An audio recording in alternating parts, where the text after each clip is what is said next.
Ġimni dil-prospett tat-tagħlim tul il-ħajja tal-korsijiet li se jiġu offruti matul is-sena akademika li jmiss 2025-2026 b'aktar minn 400 kors f'100 suġġett differenti għaż-żgħażagħ minn 15-il sena l fuq u anke l-adulti.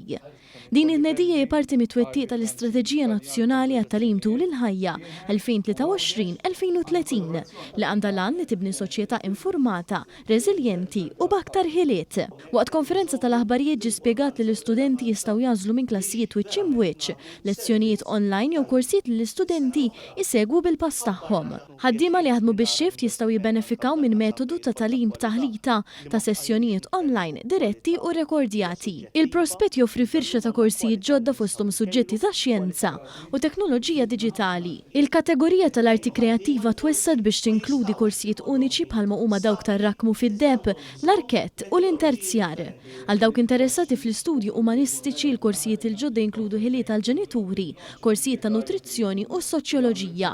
Dawk li jixtiequ jitalmu l-lingwi jistgħu jibbenefikaw minn programmi ġodda ta' konverzazzjoni bil-Franċiż, il-Ġermaniż u t-Taljan, livelli ogħla ta' tagħlim fl-Arbi, il-Franċiż, il-Grek u t-Tork, kif ukoll minn kors speċjalizzat fl-Ingliż tan-negozju.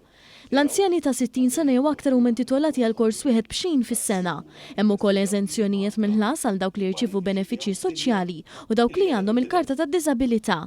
Il-Ministru għall-Edukazzjoni, l-Isport iż-żgħażagħ, ir-Riċerka u l-Innovazzjoni Kniftin Grima sostna li għal darb'oħra qed issir enfasi fuq opportunitajiet għal dawk li jridu jtejbu il-ħiliet tagħhom b'tagħlim ta' kwalità. Għandek diversi korsijiet fosthom lingwi imma anke diversi suġġetti anke akademiċi biex wieħed anke ma jinsiex isemmi propju l-aspett ta' ħiliet f'ċertu snajja illi jimxi allura pari passu ma' dak li huwa anke twaqqif tal-istitut ġdid ġewwa l-Emkast illi ħajbda jopera propju mis-sena akademika illi jmiss. L-applikazzjonijiet jiftħu fl-ewwel ta' Lulju jalqu fit-8 ta' Awwissu waqt li studenti prospettivi jistgħu japplikaw online fuq lifelonglearning.gov.mt inkella personalment fiċ-ċentru ta' servizz.gov jew fil-kunsill rispettiv tagħhom.